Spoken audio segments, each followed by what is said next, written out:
वालेकुम dear viewers, आपके favourite informative channel metal life से मैं हूं डॉक्टर शब्बीर अहमद।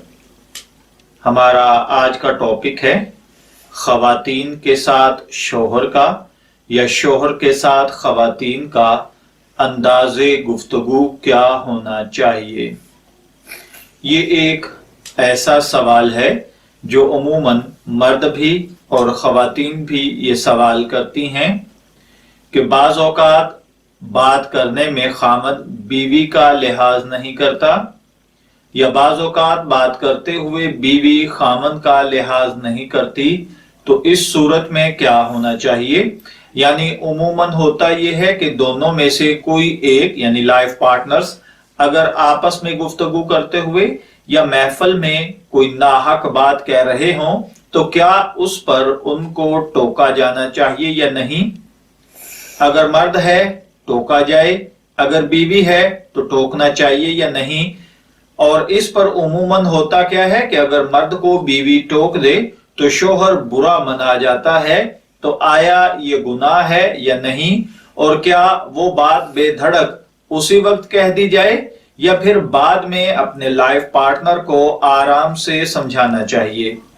तो देखिए, याद रखिए, अगर काम शोहर कर रहा है और वो गलत है तो उसको टोकना चाहिए, मगर याद रखिए लबो लहजा ना तो गुस्ताखाना हो, ना हाकिमाना, ना तानो तशनी का, बल्कि बेहद प्यार और मोहब्बत का दानिशमंदाना अंदाज होना चाहिए। और उमूमन होता क्या है कि अगर वो बात शरई अहकामात की हो और उस पर आप खामद को आहिस्ता से इशारा कर दीजिए या समझा दीजिए कि आप गलत बात कर रहे हैं और तफसील बाद में समझा दें जब वो उस रुख को या उस मौजू को तब्दील कर दें। और अगर आम दुनियादारी की कोई बात है तो फिर आप उसको मौके पर ना टोकें, वक्त गुजरने दीजिए। जब आपका आमना सामना हो तो आपस में बैठकर प्यार और मोहब्बत के साथ उस बात को समझाइए। बाज़ औक़ात मौके के ऊपर टोक देना या महफिल के अंदर टोक देना, ये मर्द हो या औरत दोनों को इंतहाई नागवार गुजरता है और एक झगड़े की सिचुएशन पैदा हो जाती है। इसलिए जहां तक पॉसिबल हो झगड़े से बचना चाहिए, इंतहाई मोहब्बत वाले अंदाज से दानिशमंदाना अंदाज में बात को समझाना चाहिए।